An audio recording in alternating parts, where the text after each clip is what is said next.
This Hitched Homicide episode deals with the subject of rape and sodomy. Listener discretion is advised.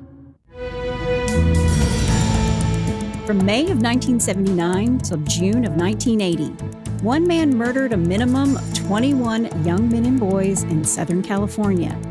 Preying on hitchhikers, he would pick up his victims in his van, take them to a location, torture, beat, rape, sodomize, and strangle them before dumping their naked bodies along the freeway.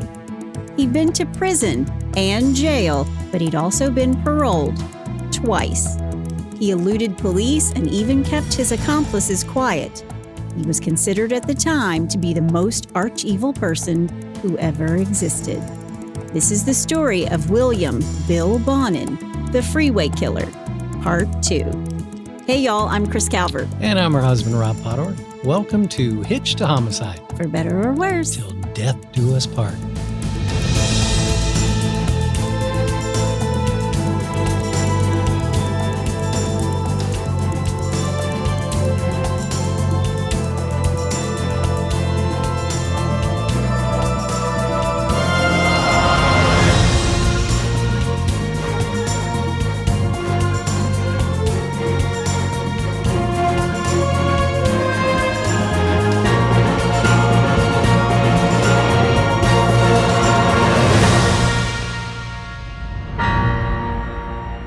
Welcome back, everybody. Yes, welcome.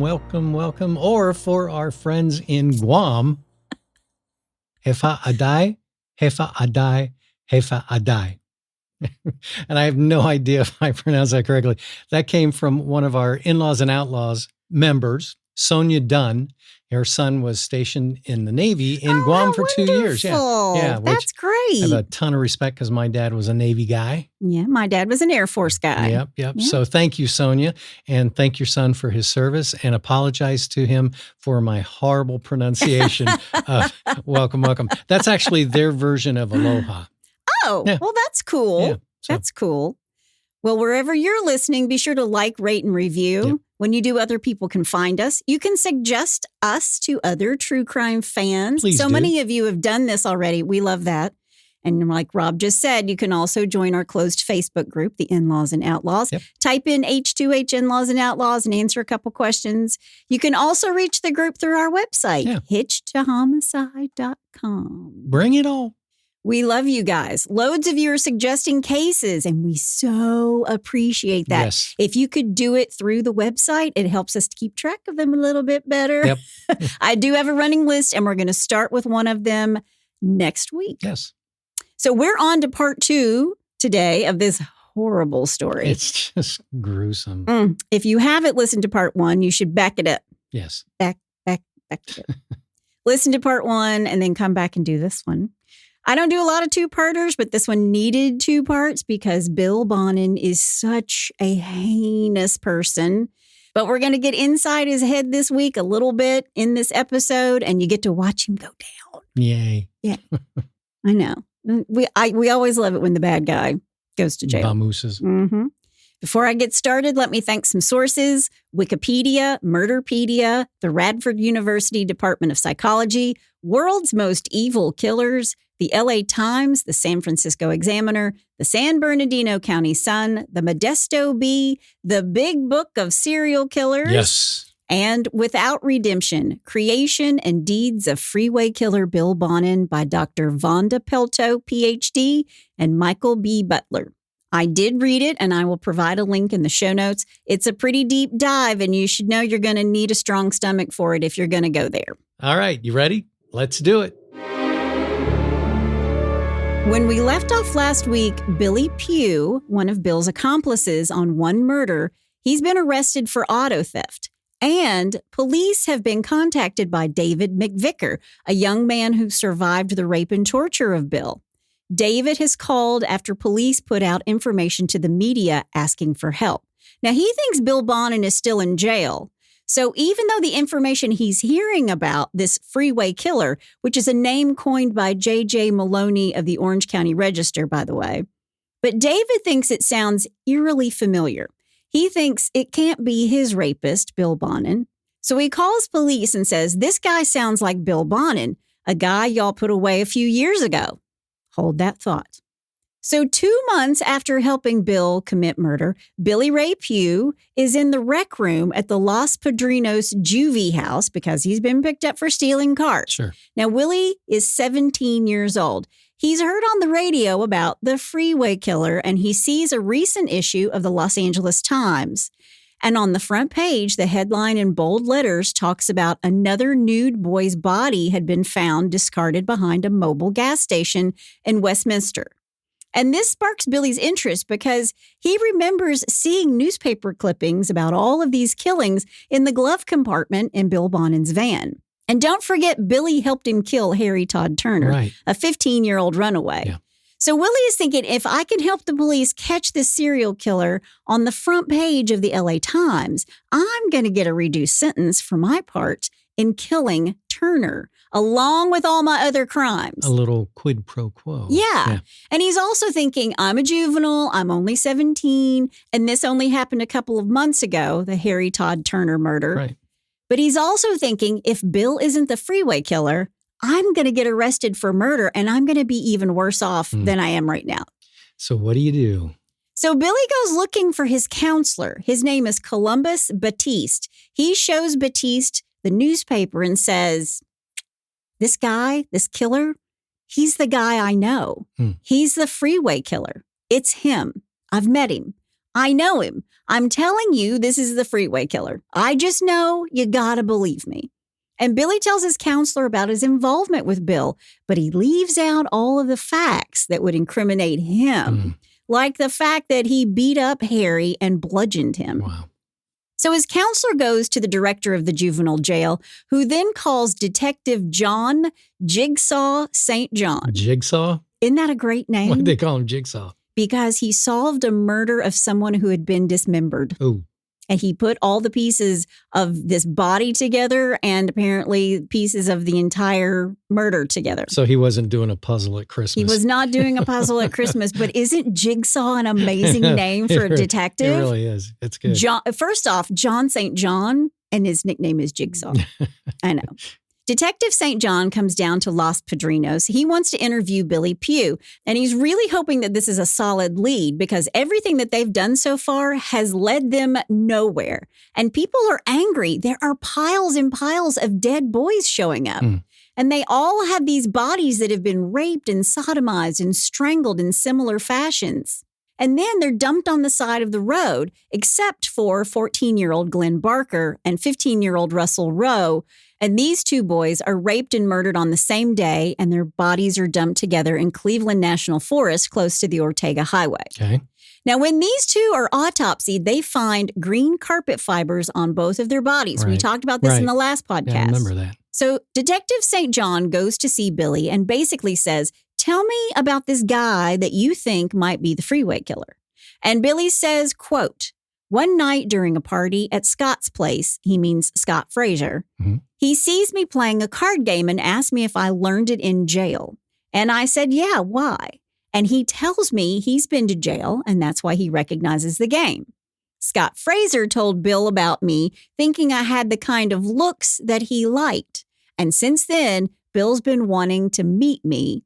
We talked about stuff from jail. The party started breaking up about midnight, and he asked me if I needed a ride home. Don't do it. We went out to his van and, quote, and Detective St. John says, can you describe the van? He just stops him. We went out to his van. Wait, can Yeah. you describe the van? Yeah.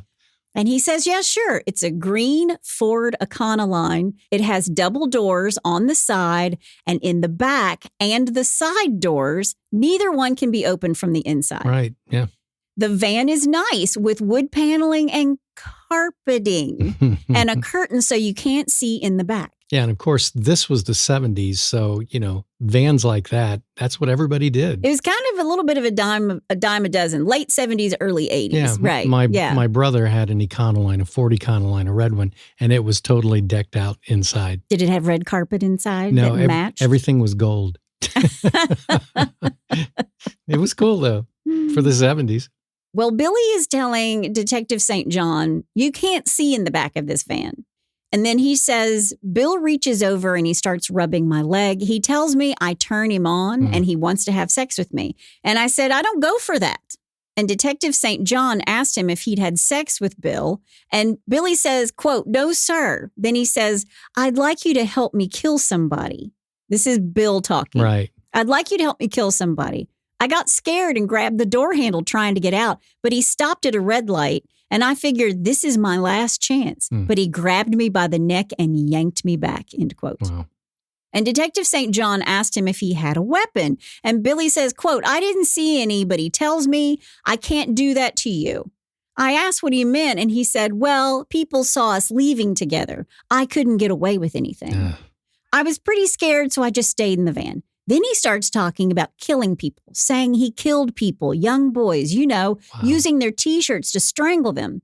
I told him I wanted to go home. I would say the same thing. Take me home. Yeah. He's making me nervous because I don't know this guy. Maybe he was lying, end quote. That was a full quote. Wow. Billy tells Detective St. John that he didn't take him home. He drove him around Long Beach and all over the place. And when it was 2 a.m, he reached over to get something out of the glove compartment and a lot of papers fell out. So Billy leans over to help and he sees that they are newspaper articles about kids getting killed. And he kept talking about it, saying you gotta have a plan and know a place to dump the body before you pick up a kid, end quote. Wow. He also tells Billy, he says he likes to kill on Friday and Saturday night, and then he goes to see his girlfriend on Sundays. Yes, he does have a girlfriend from time to time. Wow. And Detective St. John says, hey, if this is going to work, you got to tell me the truth, dude. You got to be straight with me. And Billy says, quote, I am being straight with you. I'm telling you that he told me he likes to kill boys, end quote. Yeah. Now, of course, Billy is leaving out that he's actually in on the torture and murder of Harry Todd Turner. Right. But Detective St. John is thinking maybe, just maybe, they've gotten themselves a break. Mm-hmm. And I do call him Willie and Billy because they call him Willie. They call him Billy Ray. So if I interchange those, we're still talking about Billy Pugh. Gotcha. Okay. On June 1st, a young man named Jim Monroe moves in with Bill. James Michael Monroe is an 18-year-old homeless drifter. He meets Bill while he's cruising for a young male prostitute. And he's lived with him before. And this time when he asks him to move back in, he's asking him to move in with him and his mother and his older brother. Okay. But only in exchange for sex. Gotcha. Jim was a runaway from St. Clair, Michigan, who'd been evicted from his family's home in early 1980. Jim had planned on meeting a friend in California and living with him, but he ended up living on the streets after he had been robbed of all the money he had saved from working as a male prostitute. Now, Jim is a bisexual, and he prefers females, but he does begin a consensual sexual relationship with Bill. And he also accepted an offer of employment at the delivery firm where Bill Bonin worked. So Bill has allowed Jim to drive his van on occasion. And when Jim first met Bill, he said, quote, he's a really good guy. He's normal, end quote. I just have no words. Yeah. I have no words for that. There's nothing normal about any of this. Yeah, exactly. Then on June 2nd, Bill says to Jim, quote, do you want to go out and pick up a hitchhiker and have sex with him and kill him, end quote? Wow. And Jim says, I was shocked. I really thought he was kidding. So I said, sure, because I didn't want him to think I was, quote, a pussy, end quote. Wow. Yeah. Also on June 2nd, 1980, LAPD and Detective John Jigsaw St. John, they have enough information to warrant a stakeout at Bill Bonin's parents' home where he lives. And they're going to put a tail on him 24/7. Wow. So based on the information that he's gotten from Billy Pugh and David McVicker, who's called in and said, look, this is the guy, this is exactly what happened to me, but he's supposed to be in jail. Then they check it out and realize, hey, Bill Bonin's not in jail. So now they're starting to put the pieces together. They're starting to put the pieces together and they feel like they have enough. They're going to start watching Bill. So they have these guys out in front of his parents' house and they put a tail on him 24/7. And I just hate to say this. It hurts my heart. When I did this research, I was like, you've got to be kidding me. Because this tail and watching his home is going to come a little too late on this very day. At about 5 p.m., these two get into the van and they start driving around.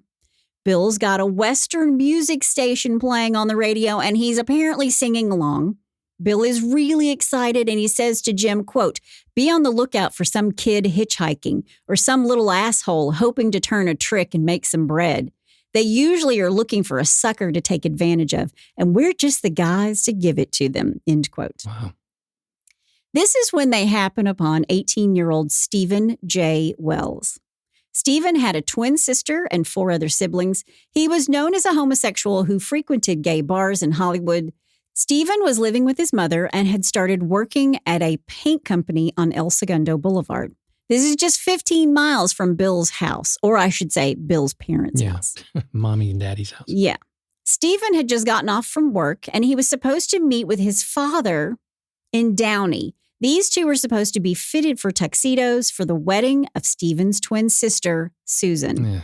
And this is when he encounters Bill and Jim Monroe. Wow. Bill pulls up beside Stephen, and Billy leaned across from the driver's seat and asked the kid, "Do you want to make some money?" And the kid said, "Sure. What do I have to do?" And Bill says, "I was wondering about you and me and my friend Jim here going over to my house for a little sex party and then get a bite to eat. Are you up for it?" And according to Jim, Bill was being really nice. Quote, "He's older and kind of like a father, so it's easy to trust him," end quote. If that doesn't make your skin crawl, I don't know. Yeah, on a creepy What scale, does? that's up around 11. He gets Stephen Wells into the van. Bill starts asking questions of Stephen.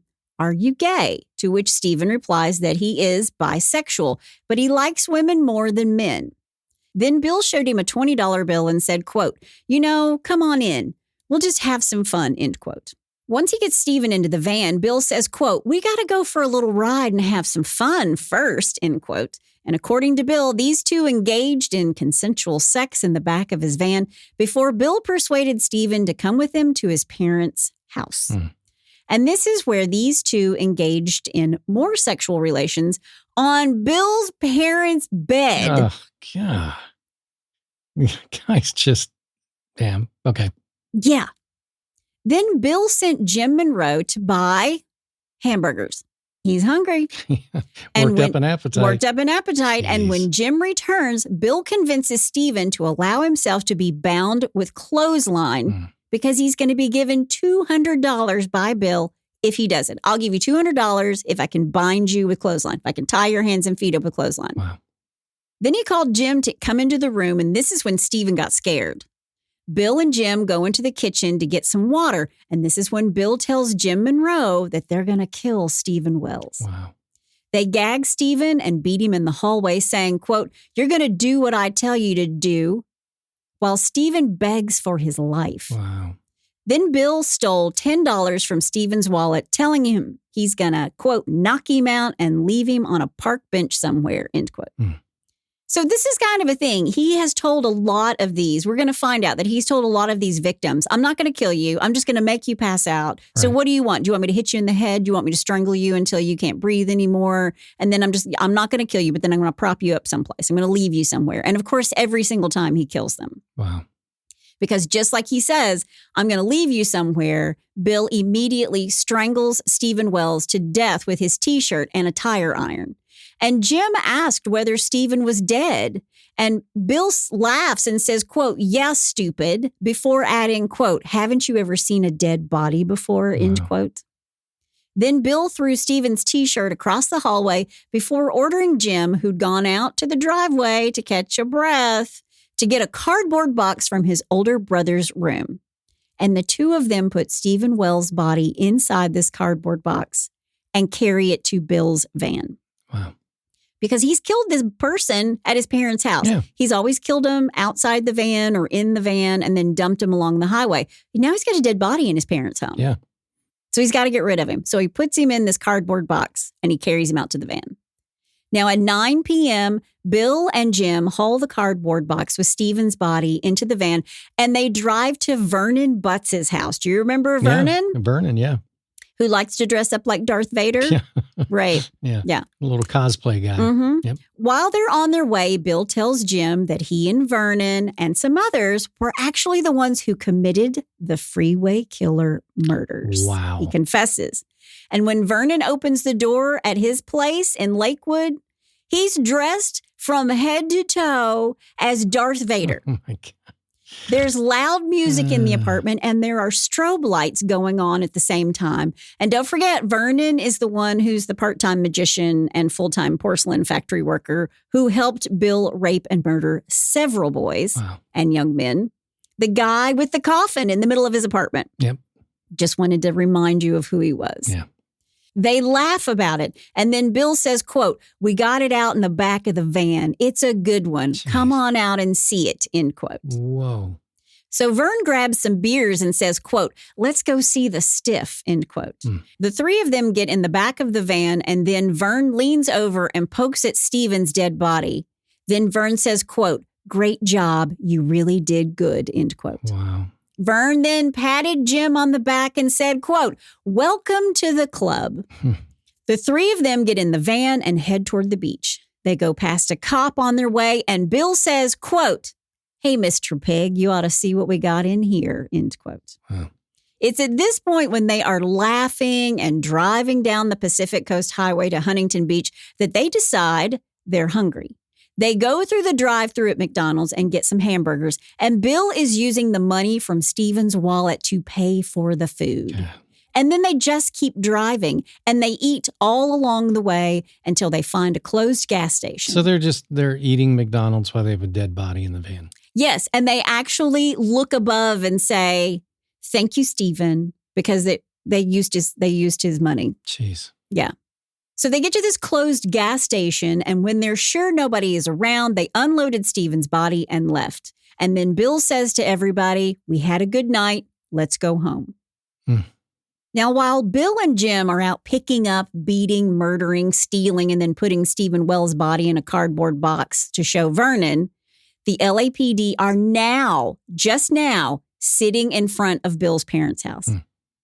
They missed the cardboard box coming out earlier. Yeah. But now there are two unmarked cars parked on the street watching. At 10 p.m., the LAPD reported that the Ford green van came home. An unknown male Caucasian, who is Jim Monroe, was driving the van, and Bill Bonin is the passenger. Bill opens the side doors of the van and removes what appears to be clothing and rolled it up into a bundle. And then the both of them went into the house. And the police can see Jim and Bill standing beside the van before they go in. They're having a conversation. Right. There's tons of laughter that goes on for 3 or 4 minutes. And then the two of them go inside Bill's parents' home, and the police have absolutely no idea who Jim Monroe is, but they're watching them giggle and chat. Stephen Wells' body will be discovered just after midnight that night. When his body is found, the Orange County Sheriff's Department realizes this is probably another Freeway killer victim. And when they examine the body briefly, they see that there are possible teeth marks on Stephen's backside. That's new. Well, it is and it isn't, because I don't know if you remember or not, but he bit into one of the young boys' penis, one of the victims. Yeah. And then there is another victim where they emasculated someone, and Right. So yes and no. Okay. He's just brutal in many ways. Yeah. June 3rd to June 11th, 1980, surveillance on Bill continued even after Stephen's murder. They watched him drive to work because, remember, Jim Monroe is still living with him. Right. And they both work at the same trucking company. So they go to work, they go out partying, and everywhere they go, 2 main teams are watching them. And these guys are even switching cars because they're trying not to alert Bill that he is being watched. Gotcha. Then on the night, this is crazy. Then on the night of June 5th, around 9:30 p.m., a detective and his partner are in the car. They follow Bill and Jim and another truck driver into McDonald's. They all get out of the car, and while they're in line ready to order, behind Bill, one of the undercover detectives starts talking him up. He talks to him in a very casual conversation. They're talking about the weather and how he's lost in the industrial area this McDonald's is located in. Right. After the one officer gets a cup of coffee, he returns to his car, and then he sees Bill running out of the McDonald's and peeling out of the parking lot and speeding. And the officer, his name is Detective Banas, he clocks Bill doing like 70 miles an hour before he does a U-turn and goes back to McDonald's. And as Bill and Detective Bannis in his unmarked car return to this McDonald's, LAPD arrives, sirens are blaring, and here's what's happened. As soon as this undercover cop leaves McDonald's, 4 men commit an armed robbery, which was why Bill ran out of the place. Wow, what are the odds of all the gin joints and all the work? I know. So there's this robbery. Bill runs out, and then he comes back. LAPD interviews Bill. They are interviewing the Freeway killer about the men who just robbed the McDonald's. And the guy that they're surveilling. Oh, yeah. Yeah. Bill tells them he was chasing after the robbers in his own car, and that if they were going to catch the culprits and they needed him to ID anybody, they better do it quick because he's flying to the East Coast for a truck run. Okay. I did read that the undercover cop who went in for a cup of coffee, when he came back in, he did speak with the uniformed LAPD officers. Okay. He did not disclose that he was also an officer. Okay. Not at all. He stayed in character the whole time. Gotcha. Didn't tell him a thing. Gotcha. He just said, I saw the guys. I can help if you need me to. Gotcha. Yeah. On June 7th, Bill boards a flight with another employee of the trucking company. Jim Monroe went back to the house on Angel Street, Bill's parents' place. Bill makes it back to LA on June 9th. But when Bill returns, he discovers that Jim has sold some of his stuff, a radio, some tools. And then Jim makes up this whole story about what happened. And Bill doesn't believe the excuses that Jim is using for why it's all gone. Right. So in order to teach Jim a lesson, he tells him to take off his clothes and he's going to tie him up. Oh, no. And when Jim asked him why, Bill said, quote, "This way, I'll know you won't tell the police," end quote. Wow. So Jim gets undressed and Bill ties him up very similar to the same way he tied up Stephen Wells just a week earlier. Jim begins pleading for his life. He's afraid that Bill's going to strangle him and kill him just like he did Stephen. Yeah, of course. And then Bill told him to put a white T-shirt around his neck. And then he stopped and said, quote, "You know, I could kill you and you couldn't do nothing about it," Wow. end quote. Jim begs to be let go. And Bill tells him he's enjoying the fact that he had made his friend so afraid.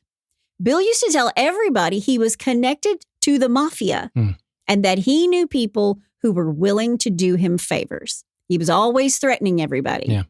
which doesn't make sense because why would you have somebody come, put a hit out on somebody when you're killing all these people yourself? Yeah, exactly. Yeah. But I just feel like with Bill, it was always about dominance. Everyone had to submit to him. Right.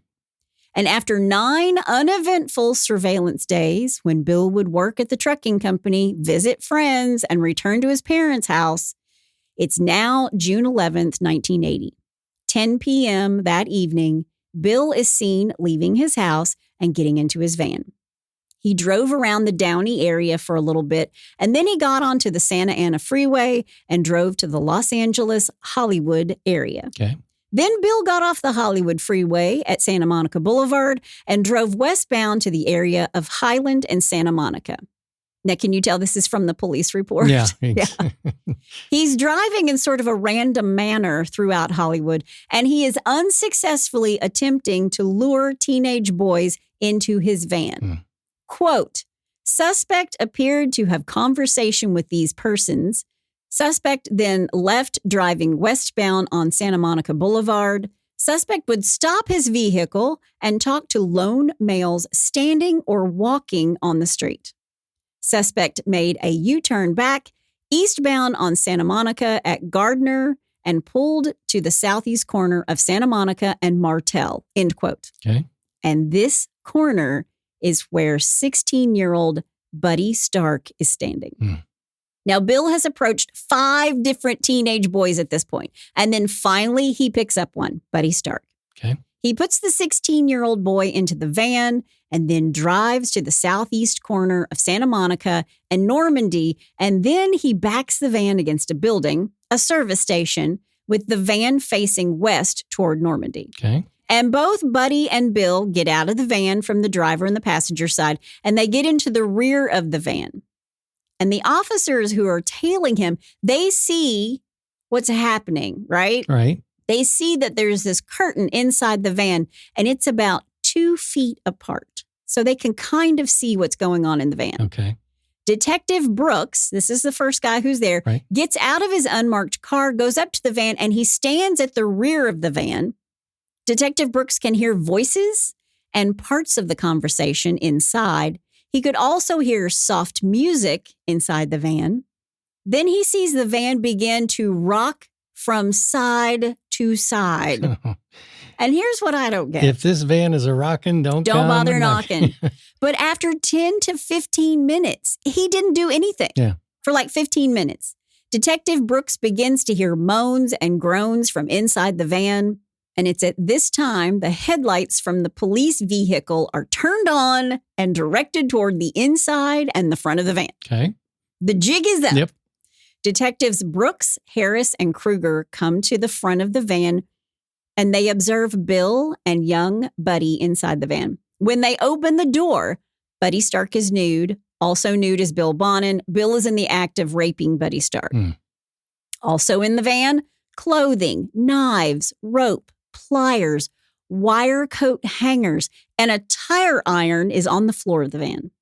Now, Bill is arrested and charged with the rape of a minor and held on suspicion of murder because they think they've got the guy, but they don't have anything except that they catch him sodomizing this minor. In the middle of the act.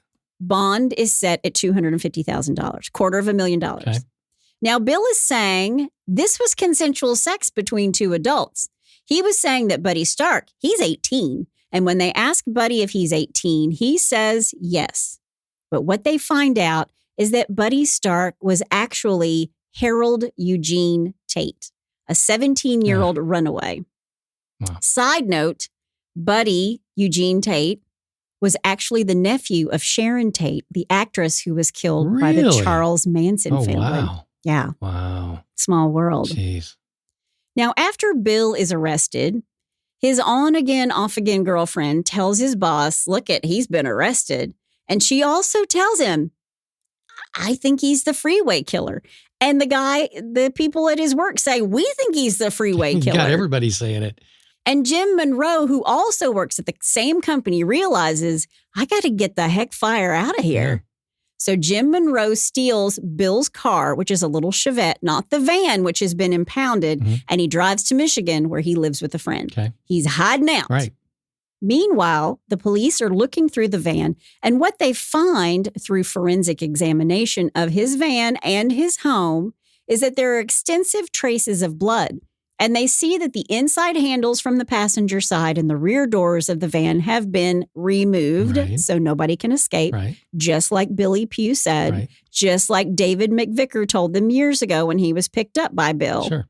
And inside the glove box, police find a scrapbook of newspaper clippings related to the Freeway killer. There you go. Now, since 1973 in Southern California, LAPD and John Jigsaw St. John have been investigating all of these homosexually oriented serial killings. Okay. And when they have Bill in their custody, they're like, how many of these guys? They're thinking, how many? We've got like 40 victims and counting. And if we start at 1973, they want to know how many of those actually belong to Bill. Right. But remember, Bill murdered, raped, and then dumped bodies from San Diego to Bakersfield, from Palm Springs to Malibu, and everywhere in between. And he never left identifying information on any of these bodies. So authorities could only identify victims when family or friends would come forward and say, hey, we've got a missing person, or they heard about one of the murders in the news. Now, Bill is initially going to say, he's innocent. I'm innocent. I didn't do any of this. Right. But Bill Bonin has killed 6 victims with Vernon Butts, 2 with Greg Miley, 1 with Billy Ray Pugh, and 1 with Jim Monroe. That means that there are 10 victims, at least, that Bill killed alone, 2 in one day, and the rest are picked off one at a time. But only Bill is in custody, and the detectives know nothing about Vernon, Greg, or Jim, or even Billy, who ratted on Bill as being a part of it. Because remember, Billy said, this is what I saw. He didn't say, I was in on it when we picked this guy up and killed him. At first, Bill is charged with murder in connection with Charles Miranda, who was killed on February 3rd, 1980. Greg Miley was his accomplice on that one. And while Bill is in the waiting area for arraignment at Los Angeles Municipal Court, he's placed with an inmate who tried pumping him for information. Bill gives him nothing. Right. But here's the problem. There's not enough evidence against Bill as a murderer. There's a bunch of clippings in the glove compartment. Sure. It's all circumstantial. Right. There's the word of Billy Pugh, a guy who steals cars and has another rap sheet. Right. There's not enough. So because there's not enough evidence, LA County District Attorney John Van de Kamp refuses to file the single murder charge, and Bill is instead charged with sodomy and oral copulation with a minor. Okay. That's all they can get him for. Sure. Now, all of these LA detectives are trying to get search warrants and start questioning all these people who were around Bill, all of his acquaintances, his work people, his family and friends. Right. There were affidavits for search warrants that were filed in court by principal investigators who wanted to search Bill's cars, his parents' house, and obtain access to relevant telephone records. And one search warrant even wanted examples of Bill's blood, saliva, pubic hair, body hair, head hair, and teeth impressions. Here we go. Because remember, several of the victims had bite marks on their body. Yeah. Of course, they do have the van, and they have found blood inside the van. You can only imagine, while all this is going on, Vernon Butts is a nervous wreck. I'm sure. Yeah. Jim Monroe has skipped town. Greg Miley's living in Houston, Texas since the Miranda murders 4 months earlier. Billy Pugh, who gave the key tip on Bill, is still in juvenile custody. And Billy Pugh has told police that it's at Scott Fraser's apartment where Bill meets some of his sexual partners and recruited his accomplices. So police interrogate Scott Fraser, and they ask him if he knows anything about these killings. And of course, Scott Fraser says, No, I don't know nothing. I don't know nothing. I know nothing about nothing. I know nothing. But Scott Fraser is going to be arrested for selling narcotics to a man named Ray Pendleton. And Scott Fraser is led to believe that he's going to be charged and serve time. And Fraser knows that he's being targeted because he knew Bill Bonin. And here's why. Here's how this goes down. Okay. Ray Pendleton was a guy who bought drugs from Scott Fraser and also knew Bill Bonin. Okay. And Ray and Bill met while they were in prison. Ray was trying to get out of his prison time for burglary. So when he hears that Bill's been arrested, he's calling up the detectives and saying, I think I know some stuff you might want to know. So police set up this sting. Pendleton buys drugs and they put Fraser in jail. They set up Scott Fraser. They wanted to squeeze him to get a little more information out of him. They wanted to get him to talk. Okay. And Scott Fraser knows about at least one murder, Marcus Grabs, the German who was hitchhiking along the Pacific Coast Highway. Yeah. So the police chat with Scott and say, hey, you might get to go home and the charges can be dropped if you cooperate. They show Scott a hand-drawn and detailed map that coincided with the murder of Stephen Wood, and police have said that they could see it in Scott Fraser's eyes when it all dawned on him. He said to the detectives, quote, okay, get out your pencils, you guys. Get out your pads of paper, end quote. Wow. So when Bill told Scott how he had killed Marcus Grabs on August 5th, 1979, he was hoping to create this alibi. So he lied and said Vernon Butts was with him.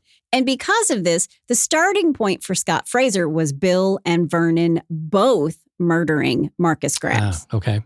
So he also tells police where the body was left. Couldn't know that unless he knew more about the case than they were releasing through the media. And Bill told Scott it was all self-defense. And Scott Fraser doesn't know that it's Billy Pugh who ratted to the police about Bill, and that Billy had told them that he left with Bill from Scott's apartment the night Henry Todd Turner was murdered on March 24th, 1980. It's all very interwoven. Such a fabric. Yeah. So detectives start trying to match Bill's activities to the murder dates while they continue to collect evidence. For example, detectives knew Bill was in custody twice in the previous year for a total of 12 weeks. Remember, he went to jail, they let him out. He went to jail, they let him out. Sure. So any murders during those dates would be ruled out. Okay. But now Vernon Butts, who lives on Dinwiddle Street, can't make that up. Vernon Butts on Dinwiddle Street. Jeez. He's also placed under surveillance. Now, Vernon had already tried to commit suicide 3 times before Bill ever met him. And he tried again on July 21st, 1980, the same day that Scott Fraser was talking to the detectives. He attempted suicide by taking over-the-counter sleeping medication. And if he had succeeded that day, detectives would not have had a major source of information for this case because Scott Fraser is third-party information. Sure. Everything he knows is secondhand. Right. But everything Vernon knows is firsthand. And it's easy to follow him because all you do is just look for Darth Vader. Just look for Darth Vader in the coffin. Yeah. Perfect. 3 nights later, on Thursday, July 24th, LAPD picks up Vernon Butts. And with very little prompting, Vernon admits that he was, quote, present for 6 murders and knew about another one, end quote. He just gave it up. Gave it up. Wow. And Vernon knows the game's up. He goes to a small shed. He retrieves a little black address book and various ID cards belonging to victim Darren Kindred, and he hands them over to LAPD. Wow.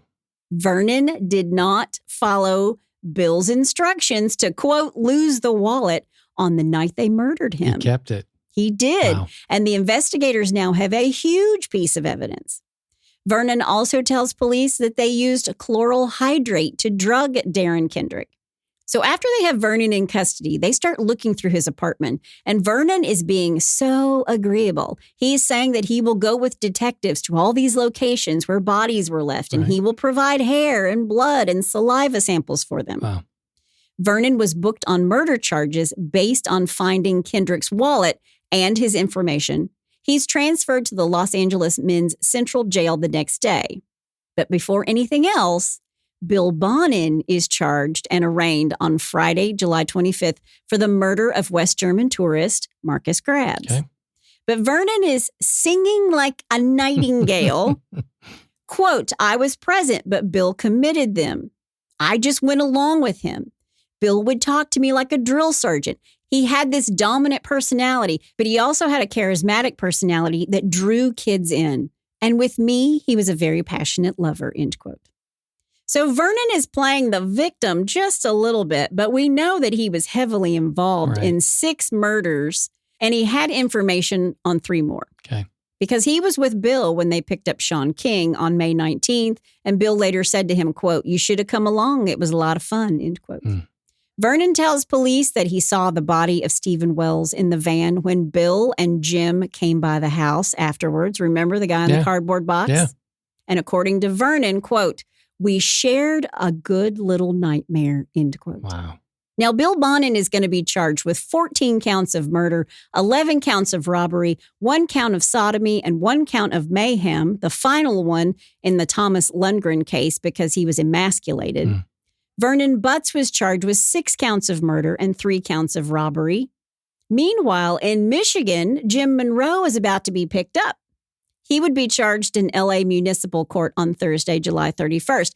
But Jim's going to spill the beans, and he's actually thinking that he might be set free if he talks. But he's not going to be. Yeah, they're not going to let him go. They're not going to let any of them go. No. Jim tells them everything. Sometimes the truth, sometimes not the truth. When Bill Bonin is on the docket before Judge Johnson on Friday, August 8th, he pled guilty? Not guilty to all charges. I was hoping he'd say guilty and just get it over with. Nope. No. But it didn't matter because the DA is building his case almost entirely on information given to them by Vernon Butts. Okay. Then on Wednesday, August 13th, Vernon Butts pled not guilty to the charges amid the swirl of rumors regarding his possible cooperation. Vernon waived his right to a preliminary hearing and faced the death penalty with a, quote, special circumstances designation because of crimes involving multiple murders and robbery, end quote. Wow. Now, detectives think that even though Vernon and Bill are both being held without bail, they think that Bill was the driving force behind all of the murders, either doing them alone or roping others in to kill alongside him. Gotcha. And evidence is coming in. A blood comparison shows a match from the van to that of Darren Kindred. Semen is found on the leg of Ronald Gatlin, which matched Bill's blood type. Nylon rope from the van had human blood stains. Areas of the van had blood stains that someone had tried to wash away. 13 areas of blood were detected in the van, either proved to be not human or couldn't be proved to be human. 4 areas of blood were detected in Bill's house.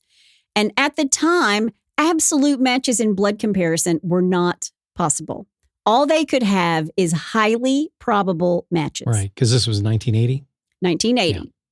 2 hairs removed from the body of James McCabe were a match to Bill's pubic hair, and a hair found on Ronald Gatlin's penis was also a match to Bill. A fiber found near the mouth of Steve Wood matched the green carpet fibers in Bill's van, and fibers found on Charles Miranda, Stephen Wells, Dennis Fox, Glenn Barker, Russell Rue, and Larry Sharp also matched. Wow. And the manufacturer of the carpeting confirmed the fibers came from the model of carpeting in Bill's van.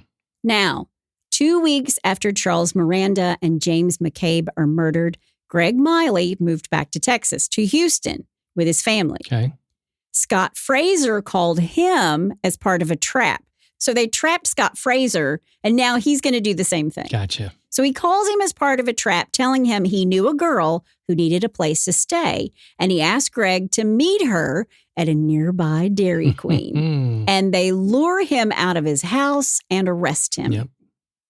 Greg immediately says, I don't know Scott Fraser and I don't know Bill Bonin. I don't know any of these people. I know nothing. I know nothing. I see nothing. I don't know any of these cats. Thank you, Sergeant Schultz. Yeah, but soon he cracks after police interrogate him for a little bit, and he sings like a canary, giving details about the Miranda and McCabe murders. Right. He was flown back to California and booked into Orange County Jail before being transferred to Los Angeles County Jail. Now, 2 months after Bill Bonin's arrest, 4 of the 6 accomplices are in custody. Billy Pugh was not yet considered a suspect. And in the hours and days after their arrest, Vernon, Jim, and Greg are all saying, I'll give you tons of information. Now, Vernon Butts has always seemed very remorseful when he's talking to the police about the murders. But when they are moving him from one jail to another, he gets in the back of this van. And in order to have more street cred, I suppose, with the other prisoners, he starts giving all these details about what he and Bill Bonin had done. What an idiot. He even offered up some new gruesome information about Bill shoving a stick into, quote, one victim's rectum until it came out of his mouth, end quote, which never happened. He said that Bill used a knife on the victims and that Vernon, mostly just drove the van. Yeah, I didn't have anything to do with the actual murder. Yeah, I just drove the van to help get rid of the bodies. Yeah. He also said that Bill molested a 19-year-old Darren Kendrick, dragging him and shoving an ice pick in his ear, something that Vernon actually participated in because Vernon actually drove the ice pick in with a hammer. He also talked about dumping a body off a canyon and also putting another one in a Norwalk trash can. He tells the other inmates that he would get 2 to 5 years because he's giving up all this information. Yeah. And he's already planning to write a book. He's going to write a book about what happened. And a movie deal. Yeah. He said that he was involved in black magic, occult ceremonies, and how Bill would just go out and get anybody every day. Every time he went out, he got somebody and killed him. You know, he told them how he carved stars and moons in their flesh and how Bill strangled one with a crowbar in the back of the van. Wow. None of the victims had stars or moons carved into their flesh. Right. Then Vernon told everybody in the van that they, quote, hung one up by the balls and tortured him to death, end quote. This was also untrue. Sure. And the other prisoners started calling him a, quote, sick bastard with hopes that he would get the gas chamber, end quote. So did everybody else. Now, one of the inmates said, quote, how can you expect involuntary manslaughter if you drove the van while Bill killed, let him kill in your house, and then brought a corpse over to your house with a friend to show you, end quote. And all Vernon said to that was, quote, I just feared for my life, end quote. So he goes from being all badass and occult and we're carving these things into these bodies to Bill made me do it and I was following along because I was afraid. I was scared.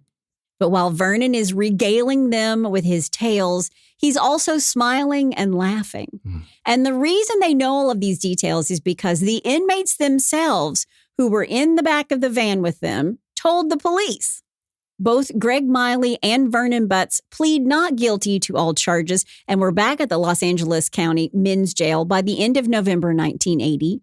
By this time, the newspapers are running tons of stories about Bill, and when he reads them, he's pissed off because some of it's false. And based on the information that others are giving, including jailhouse snitches. Now, it's been 6 months since Sean King was killed. Before Bill, he was just a missing person, but now they know he's dead based on testimony from Vernon, Right. but his body hasn't been found.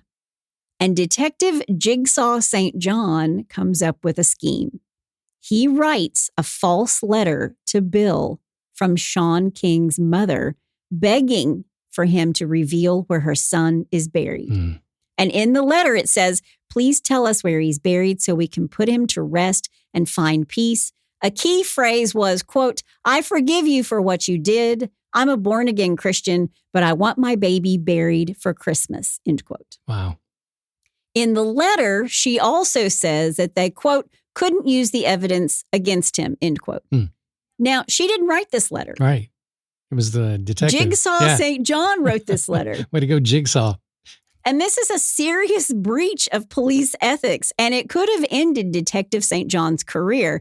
And this story remained a secret until it was told as part of a eulogy for Detective St. John's funeral in Really? May of 1995. Wow. Yeah. So because of this fake letter, Bill asked his attorney to contact the prosecutor's office. He's going to arrange a deal for him to tell them everything in exchange for confessions. He's hoping to avoid the death Yeah, penalty. of course he is. So he confessed to abducting, raping, and killing 21 young men and boys Jeez. in increasingly graphic detail. Wow. He expressed no remorse for his actions, but he did demonstrate extreme embarrassment and regret over being caught. Yeah, a true narcissist. Quote, "There was not a policeman in that room that did not want to kill Bonin," I'm sure. end quote. I'm sure. This is after his confession. Yeah.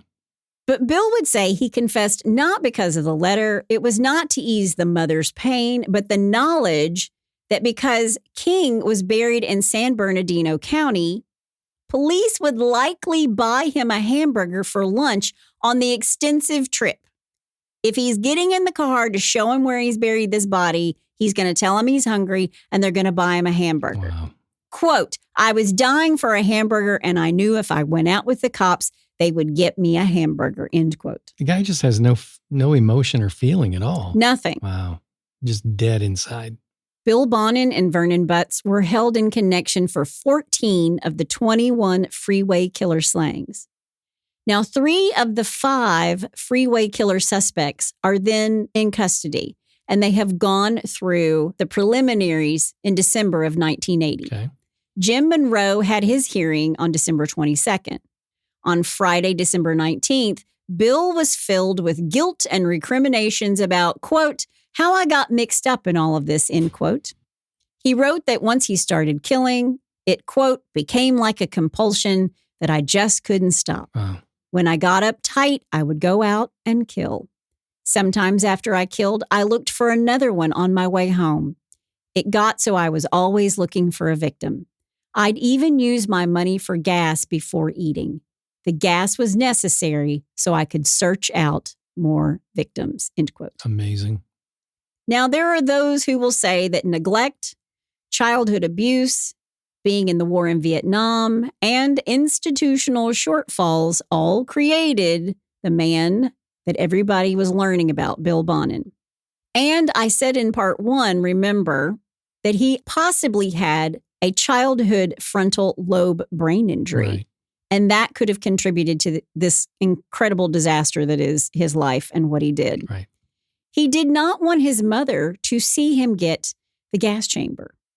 And his mom believed he was innocent. Get that. Wow. Deny, deny, deny. Yeah. Bill's dad passed away from an extended illness due to a series of strokes just 2 months earlier. Bill has a visit with his mom on Friday, December 19th, and he wrote about the struggle saying, quote, "The hardest thing to do was just sit and tell mom that I was innocent. I knew I was guilty, and I just had to keep saying that I was innocent." She read in the papers that Greg Miley confessed and wanted to know how he could say that. She told me that the truth had to come out. She didn't care what happened to her. The truth had to come out, end quote. Sad. Now, a preliminary hearing is held in Los Angeles County before Los Angeles Superior Court, Judge Julius Letham, on January 2nd, 1981. On Wednesday, January 7th, the dates for 2 trials are set. Bill Bonin's trial would be on May 4th, 1981, followed by Vernon Butt's trial on July 27th. And a deal was struck with Vernon to testify against Bill and would result in pleading the charges with final sentencing after Bill's trial finished. Okay. Greg Miley's trial was set for late February. Bill Monroe had nothing set. Now, both Miley and Monroe were offered deals for their testimony. Vernon Butts was a far different matter because he was with Bill during the first murder and participated in 5 others. Yeah. By far, Vernon was involved the most. Right. But Bill was not going to get a deal at all. The death penalty had not been taken off the table, and all the, quote, confession interviews would remain an unusable secret by the district attorney. Really? So all the stories that Bill gave in that interview, he gave them saying, if I give this to you, I can't get the death penalty. Gotcha. And they don't want to take the death penalty off the table. Right. So they can't use these interviews. So all the stories that Bill gave in great detail, none of it can be used in court. So they're going to go off the testimony of Greg and Vernon and Billy Pugh, all of these guys who were his accomplices. Right. Vernon Butts told them, quote, Bill really got off hearing the boys scream when he would sodomize them. He said it got him real excited. He would tie them up in the back of the van and sexually torment them to make them scream in pain. He loved to hear them scream. Bill jammed an ice pick into one kid's ear. He wanted to see how far it would go in before it hit a bone. Jeez. When he got tired of torturing a kid, he would use a tire iron to tighten the kid's T-shirt around their neck and strangle them to death, end quote. This confession by Vernon becomes public. And Vernon is worried what his friends and family are going to think about his involvement in these murders. Well, they think you're a killer, Vernon. I think that's the least of his worries. Then on Friday, January 9th, 1981, after a visit from his mother, Bill had a significant interview with CBS TV reporter Dave Lopez. Okay. Dave conducted an interview for over 2 hours. It was in a private booth in an attorney room at the Central Jail. Okay. Bill was not handcuffed. There was no glass or screen between the reporter and Bill. Bill was very calm. And Dave Lopez was really shocked because Bill starts telling him about the murders in detail. Wow. So they can't use anything that he told the police.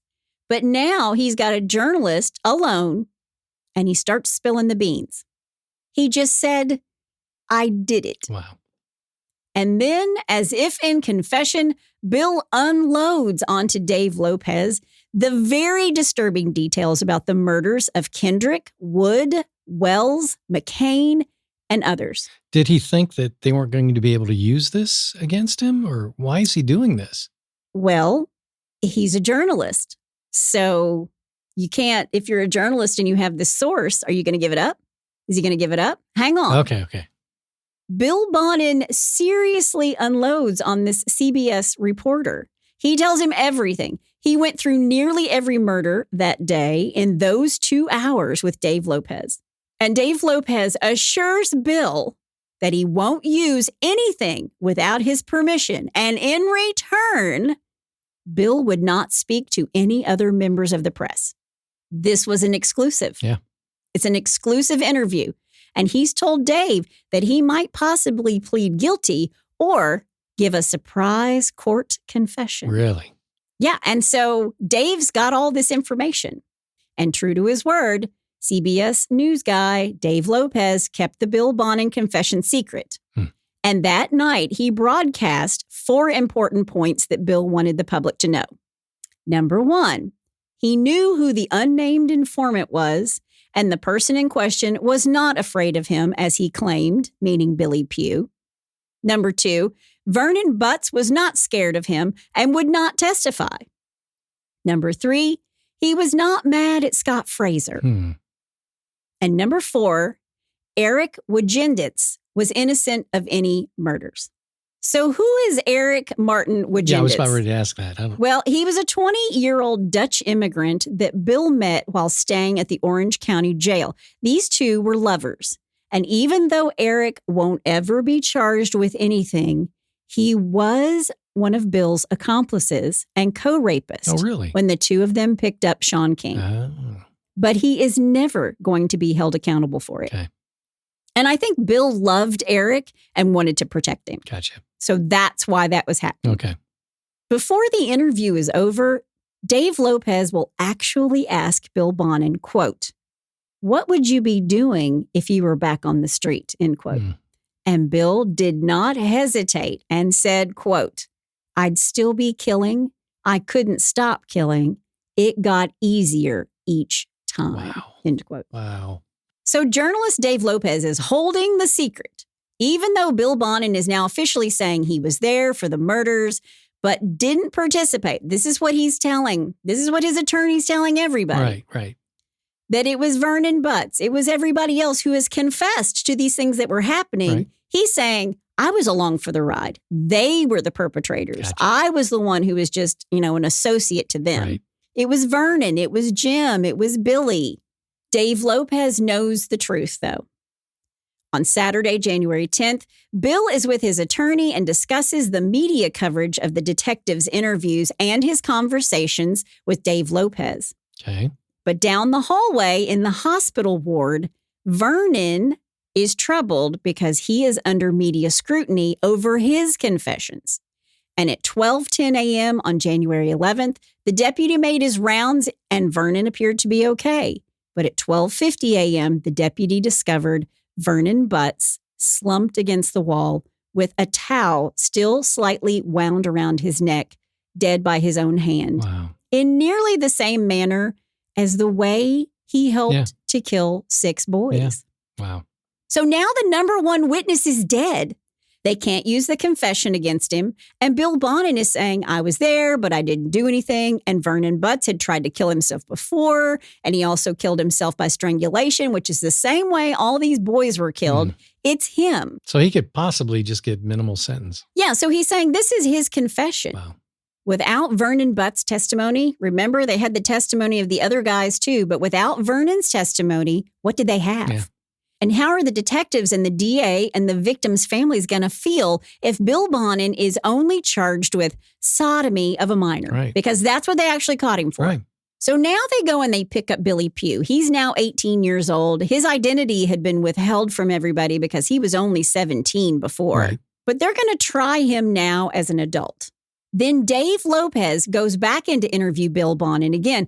And according to Bill himself, Lopez wants to know if Bill had told anyone else about all the murders.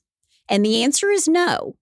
And Dave Lopez asks for permission to broadcast the story repeatedly, saying, quote, "I'm sitting on the biggest story of the year," end quote. Now, remember, this is what Bill says later. Right. Billy Pugh was officially charged on Tuesday, January 28th. And the tape of Vernon Butts' confession in July was played during Billy's arraignment. And when Dave Lopez at a February 2nd meeting speaks with Bill, he tells him that at the arraignment, at the hearing, the taped confession of Vernon is played and, quote, "it made everyone in the courtroom sick," end quote. Wow.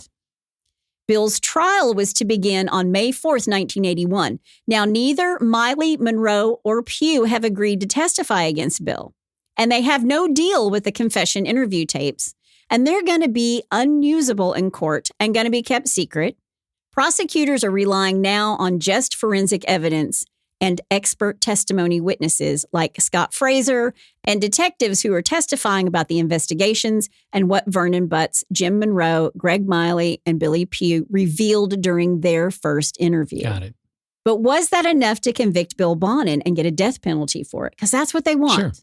And then Bill Bonin broke his agreement with Dave Lopez. He spoke with another journalist, Tim Alger. Lopez said, quote, "I went to see Bonin in jail and he said, 'You son of a bitch, you bastard, you broke our agreement. I'm going on the air,' end quote." Wow. And he did. They didn't need any of the witnesses. They had a journalist, Dave Lopez, and Bill Bonin's full confession. Wow. On January 6, 1982, it took a jury just 8 hours to convict Bill Bonin of 10 of the murders for which he was tried, although he was found not guilty of the murders of Lundgren and King, committing sodomy upon Grabs, committing mayhem upon Lundgren, and robbing one other victim. People in the courtroom, including the families of the victims, were openly weeping. Yeah. William George Bonin was given the death The penalty. death penalty. But wait, now he needs to be tried in Orange County. And on June 14th, 1983, this trial begins. August 26th, Bill receives 4 more death sentences Wow. for his monstrous and criminal behavior. Wow. Now, while on death row, he started painting and writing. He wrote a series of short stories, and he wanted to publish a science fiction novel. He never expressed any regret or remorse. And he became best friends while incarcerated at San Quentin with Oh, no. Lawrence Bittaker, the toolbox killer. Wow. We've talked about him before. Another guy in a van, Douglas Clark, who was also a serial killer. We will cover him soon. And Randy Kraft, who was known as the scorecard killer, who we will also cover soon. Wow. The 4 of these killers would play cards. They played bridge. Wow. 4 serial killers playing bridge. Did they put that on a velvet painting? It's like the dogs Yeah, playing. exactly. Yeah. Wow. So Vernon Butts committed suicide before they went to trial. James Monroe received 15 years to life. Miley got 25 years to life, and William Pugh got 6 years for voluntary manslaughter in the case of Harry Todd Turner. He served 4 years and was released in 1985. Okay. Bill is going to spend 14 years waiting on death row before his execution date is finally scheduled. Good. It's scheduled for February 22nd, 1996. He's taken to the gas chamber where the injections would be given. He was supposed to be executed by gas, but because of issues with a previous execution, it was changed to lethal injection. Gotcha. At 11:45 p.m., Bill Bonin was given the injections and pronounced dead at 12:13 a.m., February 23rd, 1996. Good. In attendance, victims' families, and even David McVicker, the young boy who was picked up and raped at the age of 16 and survived and then gave the police the tip. Good for him. This sounds just like Bill Bonin. Yep. When Bill's prison psychologist, Vonda Pelto, asked him about his murders, he said that it wasn't the sex, it was the killing. He enjoyed having his victims at his mercy. He loved hearing them cry and plead for their life. Wow. And when she asked him if he had any regrets, he said, quote, "Yes. The one day I murdered 2 boys in one day, I wish I could have murdered 3. Jeez. End quote. Monster. He's a monster. He's gone. These poor families are still in the wake of all of this. I mean, I realize it was 40 years ago, Yep. but none of this goes away. But that is the story of the monster, Bill Bonin. And that's all I have to say about that. Hey, Hitched to Homicide listeners. Have you read any good books lately? Or have you listened to any good books? All of the Sex and Lies series books, as well as the Jane Doe series, are available on Audible and iTunes. Hotter than hell in half of Alabama, the Sex and Lies series begins with Sex, Lies, and Sweet Tea. There are 9 books to listen to in that series alone. Left as a newborn to die in a dumpster, she has no name. Tossed from foster home to foster home, she has no family. With no known past, she's deemed a perfect fit for a task force Washington denies exists. A selective assassin for the United States government, Jane Doe tracks down known terrorists on domestic soil. The Jane Doe books have been called a bit military, a bit assassin, and a bit genius. Start the new year by listening to a good book by me, Chris Calvert, on Audible or iTunes. Or if you'd like to read, go to chriscalvert.com and download some free books. And thanks for being a listener of Hitched to Homicide. Well, old Bill got what he deserved. Yeah. Jeez. Not soon enough. You know, it's amazing. I saw the picture of what he looked like. He just looked like a normal guy. Looked like a normal guy. And some of the guys were like, yeah, he was really nice. He's kind of like a father figure. What really killed me was that the last boy that he killed. Yeah. In the box. Missed it by that much. They missed it by that much. Yeah. I mean, ships passing in the night, and that just kills me. Yeah. That kills me. Well, let's lighten it up a little bit and do a little, well, bless your heart. Let's do it. Well, bless your heart. All right, some criminals are less savvy than others, but few are as unlucky in crime as April Lynn Lavender of West Virginia. April Lynn Lavender. I know, what a name. What a great name. The 38-year-old homeowner was busted for drugs after she snitched on herself with a sign on her own front door. No, seriously. What, free drugs come Well, in? here it comes. According to a Facebook post from the Fayette County Sheriff's Department, 2 women in Oak Hill, West Virginia, were arrested last week after police looked into a complaint of joyriding. Okay. Yeah. Christy Weiss, a 22-year-old from Kincaid, West Virginia, was busted only for joyriding offense, but the other woman, Lavender, didn't get off so easy.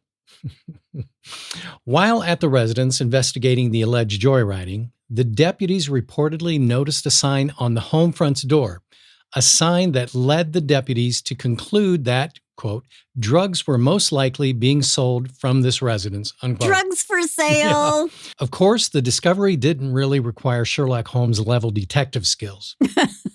The bright pink sign taped to the door read, quote, here we go, due to snitches, everyone entering my home is subject to being searched. All cell phones and drinks will be left outside. If you're not a snitch, it won't offend you if I search you. Snitches get stitches. Oh, obviously, the deputies got around to asking some questions once they put an end to the joyriding. After questioning the 2 women, deputies reportedly got a consent to search the residence. The deputies copped quantities of both heroin and methamphetamine, as well as various other unknown substances that were believed to be narcotics. She was loaded, man. Yeah, quote, if someone posts a sign on the front door about searching snitches, it's a pretty safe bet that there are illegal drugs being sold out of that location, said Sheriff Steve Kessler in a statement. And then he said, snitches get stitches. Because of those findings, Lavender was hit with a felony offense charge for possession of controlled substances with intent to deliver. Both Weiss and Lavender were arraigned in the Fayette County Magistrate Court and remanded to the Southern Regional Jail after they posted $1,500 and $10,000 bonds, respectively. So there you go. Don't put signs on your door if you're going to be selling drugs. There's a time to advertise and there's a time not to Exactly. advertise. Yeah. So there's our dumb criminal for the week. Bless their hearts. Bless her heart. Well, if you have a bless your heart or you know somebody's heart who needs to be Like blessed, these 2. or you know somebody who just needs to take a sign off their front door, Dumber. you can submit it. Yeah. Go to hitchedtohomicide.com. There's a pull down menu. You can also suggest a case and do a bless your heart. We've got a bunch of them, like I said in the beginning.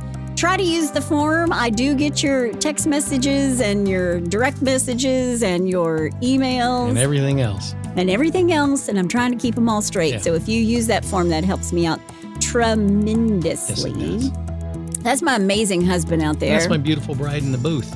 That's all we got for today. Join us next time on Hitched to Homicide. Bye, y'all.